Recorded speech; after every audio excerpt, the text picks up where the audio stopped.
As we mentioned, that flight was headed to Duesseldorf, Germany. Devastated relatives of passengers are gathered at the city's international airport, and that's where we find our Guy Henderson. Guy, what can you tell us? Has there been a crisis center set up for the families?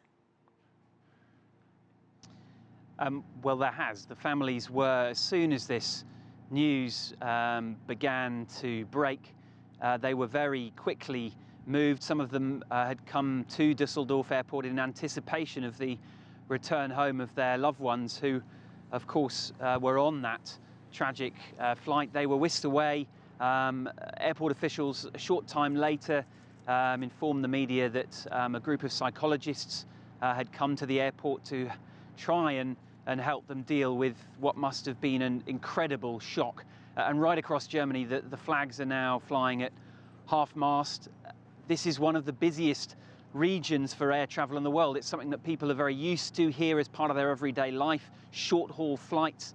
It's also one of the safest regions of the world. This particular airline had an impeccable record. So it's really a huge shock to Germans, to the other countries who had some of their nationals on board.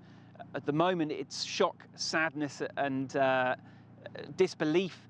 But in the days and hours ahead, surely that will begin to turn to tough questions around what went wrong, how this could have happened, and whether there might be some blame apportioned, particularly as the early signs do seem to suggest that this could have been a very tragic accident. Guys, 67 Germans were on this plane, among them 16 high school students. What else can you tell us about that?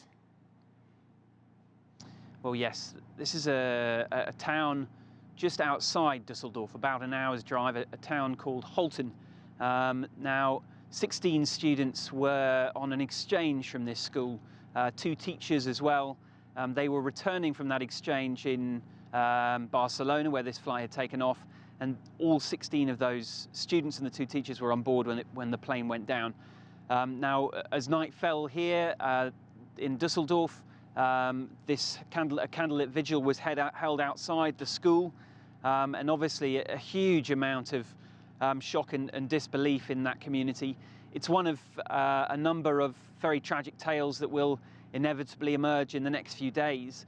Another one that's recently emerged in the course of the afternoon. Also on board that plane was a gentleman called Oleg Briak. Now he's 54-year-old and a very well-known opera singer here in Germany. He was on board the plane having been invited to perform an opera in Barcelona. He'd been returning home on that plane to Düsseldorf with his wife and also his young child, both of them on board the plane as well.